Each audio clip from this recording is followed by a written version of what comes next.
distinct pleasure and honor for me to introduce our next presenter, who's going to give his view about a future of Cambodia, which is very timely to, this is the end of the conference. And on behalf of our director, Mr. Tang Chin Tong, I'd like to introduce His Royal Highness Prince Norodom Sirivudh, who was elected Member of Parliament in 1993 as a representative of Kampong Cham province. And during the first term of government in 1993, after the general election, the Prince has been appointed as co-deputy Prime Minister and Minister of Foreign Affairs of the Royal Government of Cambodia. In late 1993, the Prince was also appointed as Secretary General of the Party. In 1994, the Prince was appointed as Chairman of the Cambodian Institute for Cooperation and Peace. This is a non-governmental organization who is really pioneering in being a think tank institution in Phnom Penh. In July 2003 general election, His Royal Highness Norodom Sirivudh was elected again as Member of Parliament of Kandal Province and became one more time as Deputy Prime Minister and Co-Minister of Interior of the Royal Government of Cambodia until March 2006. From March 2006, His Royal Highness has been appointed as Privy Councillor to His Majesty the King, and he remained as Member of Parliament. But the most recent appointment was in June 2010. He was appointed by His Majesty the King as member of the Constitutional Council of Cambodia. So I now have the privilege and honor to introduce our last speaker. Thank you. His Royal Highness Norodom Sirivudh. So, thank you, Ambassador Pusatrak, for very kind words for me. First, I would like to pay my respect to Ambassador Tan Chin Tong, Director of ISEAS Singapore, Ambassador's subsidiary. My ambassador is in Singapore, and Ambassador Satrak, of course, my old friend, and Excellencies, ladies and gentlemen. First, I would like to apologize not to be here yesterday because His Majesty the King asked me to stay at the palace with him to welcome very special North Korea delegation, so I cannot say no. At least I'm here today, and I missed a lot of friendly figure and great figure talking about peace agreement. My old friend Garrett Evans, Yushi Akashi, and many friends, but I can see some friends still there.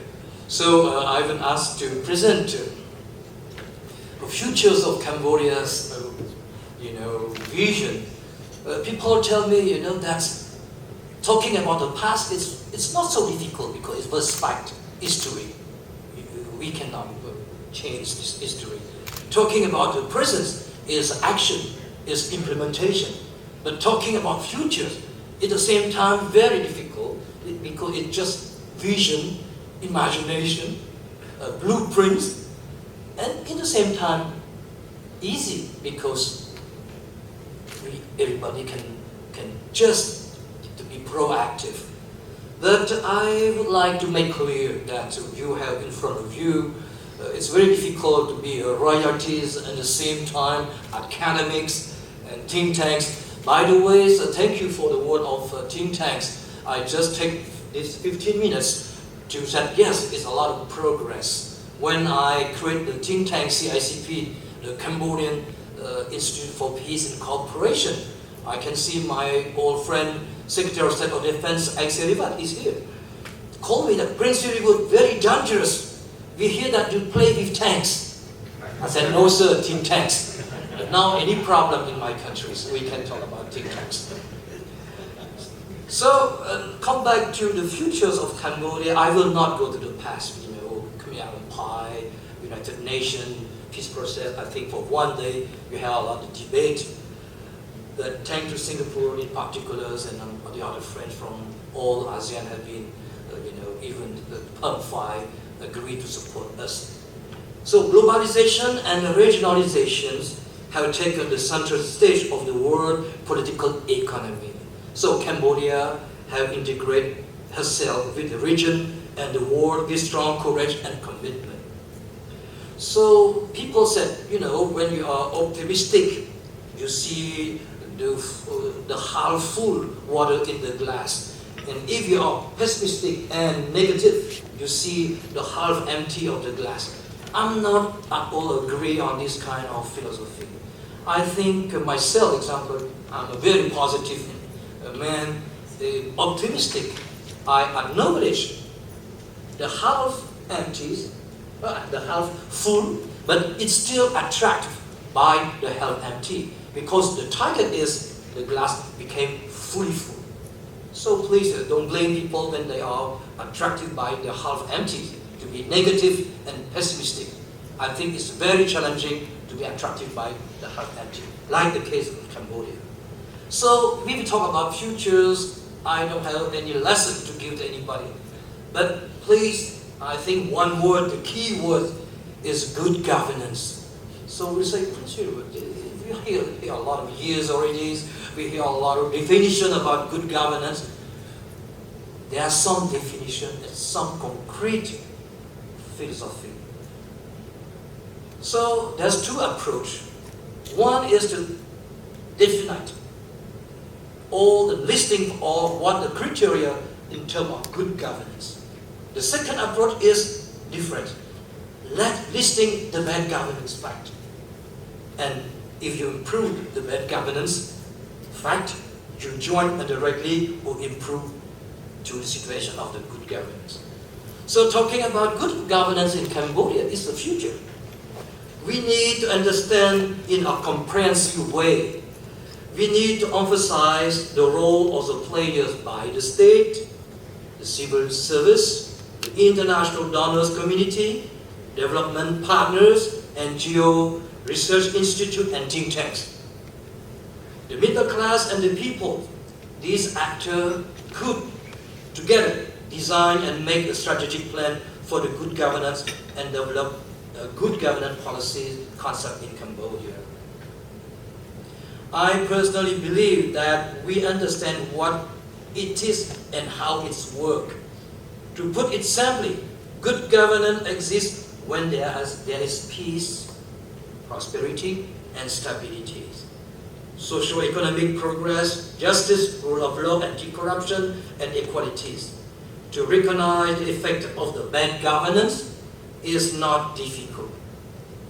Several indicators of bad governance are absence and lack of transparencies, and accountability, corruption, once again, absence of lack of judiciary independence, absence of lack of law enforcement, and least the lack of social justice, high poverty rate, deepening disparity between the rich and the poor, and the lack of the protection and the human rights and democratic principle. Easy to say that now it's time to accept. On the plane, I meet one official, minister from my government, thanks to Singapore. It's a very good medical treatment here. It's mean what? It's very good from him to accept that he's not in good health. He's ill. It is good to find out a solution to cure what we can do. So the principle is the state, the government accept that there's some weak point. Start from this, I think, is a lot of positive approach. The fact is to accept that we are not in the right track, we have some weak points, and the idea is to find a solution to improve the solution. The danger is one, the personal, and the person is not accept his illness and refuse to be cured. That's the point. So I would like to provide you three concepts. One is the international definition of good governance. You can refer to the World Bank, I will not develop here. So they have some criteria. And come back to what we call the chapter 2, policies making. It's mean, the French said, si vouloir c'est pouvoir. It's mean if you want, you can. It's not happen all the time. But it's better to start that I want. And after, we will try the means and the strategies appropriately to reach the targets.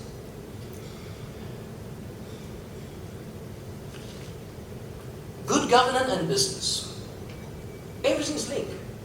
I'm not in business area, but we can say that business cannot grow properly without rule of law, transparency, and a clear market, liberal market, avoiding monopolistic situations, clear policy on the tax, policies. So the reason why have been questioned. I just come back from Japan. Let's say thanks to Japan for ODA, #1 of a development assistance to Cambodia. But in terms of FDI, for a direct investment, 0.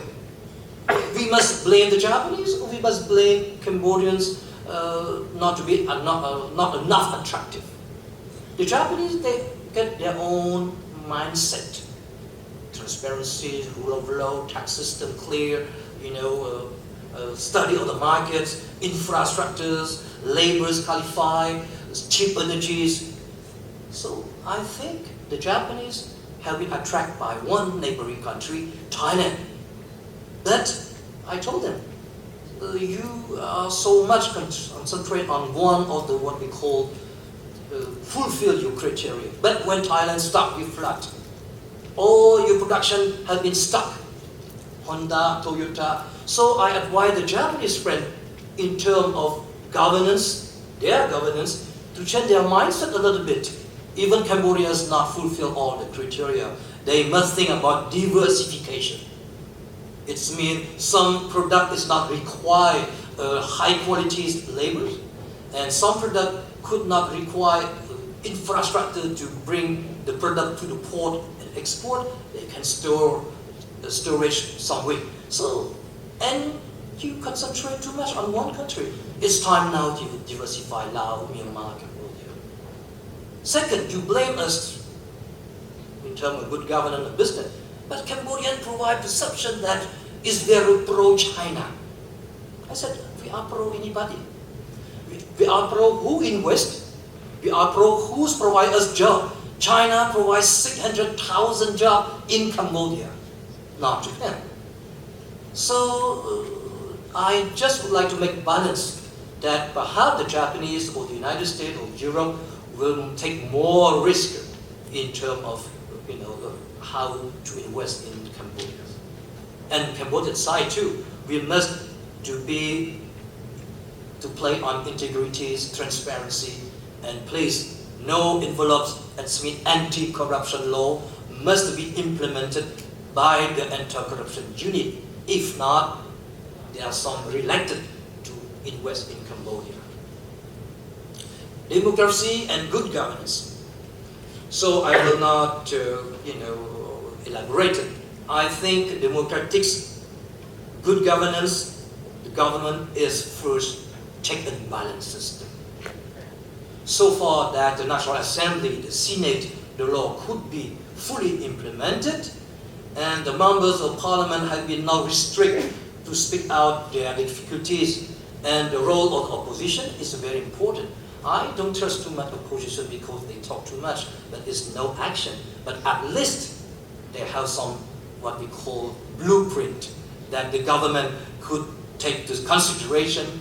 And I have one friend, his ruling. He said, it's very easy to make policies, platform. You just take all the critics' point, criticized by the opposition, and you fulfill, and the result one by one will be your political program. Not bad.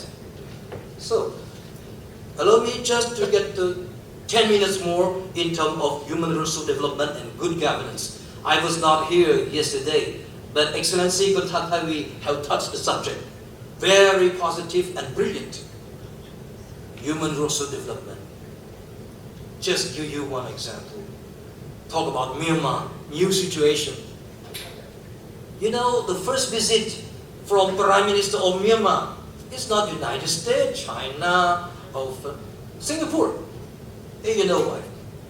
Because Myanmar thinks that one country could provide, assist Myanmar to change their currencies and economic politics is Singapore. Because Singapore have very plenty and very high degrees of human resource development, HRD. So I think Cambodia must follow this kind of principle. Reason why I was very happy when I talked to the Premier Hun Sen's son, and the son of Deputy Premier Sapan, all the son. Now they have 35 years old generation of leadership. I think that what we talked today and yesterday, they understand fully how to bridge this future generation of leadership. My part of my speech is to compare governance to driving a cars. I personally prefer to compare governance to a driving car. To drive a car, we need to have at least 3 components: destination, vision, mechanism, civil service, process, governance, and one driver, a leader, which of course the driving license. You can drive without license, but it's very dangerous.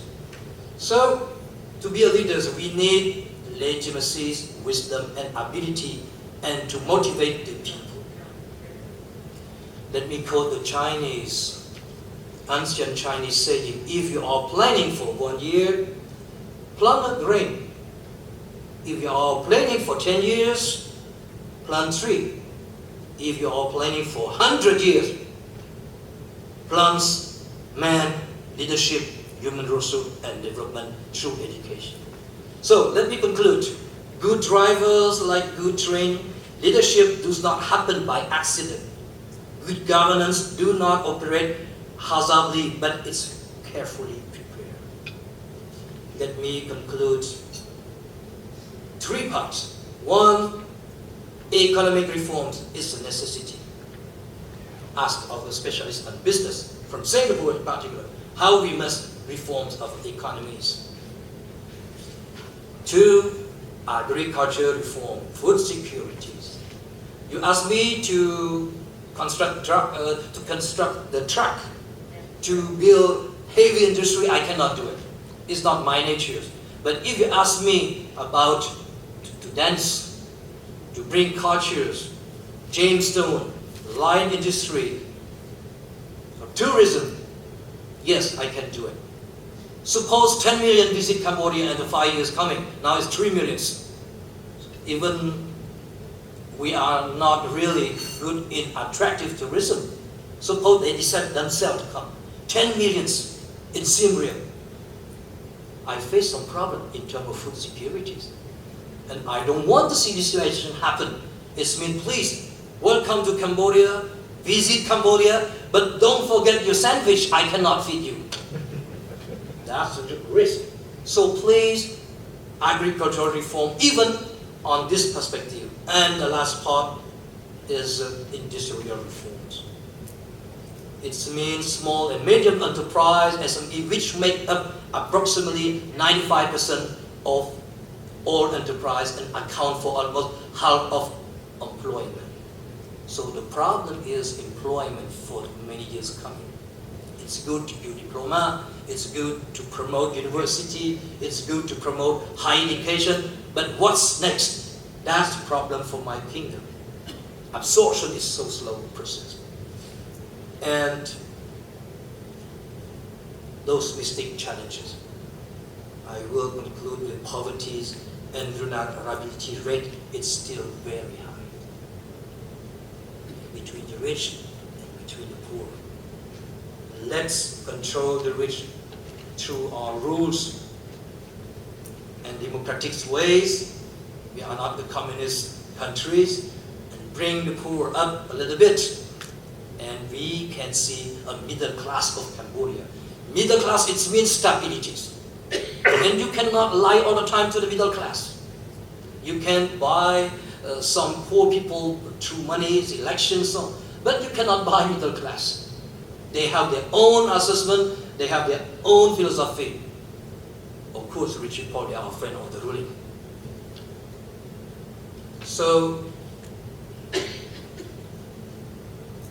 accepted the figure of red light warning, try to convince navigators to get a real blueprint and direction, and if he can push a little bit, like the gas. So the question is, 2013, 2018, oil or not oil, gas or not gas, because it will be changed completely the dump of the poverties in Cambodia. So I think that we cannot in 15 minutes talk about a lot of problems, but one of the key words, you must accept the words of good governance. Without this, we don't know where to go. Thank you for your attention.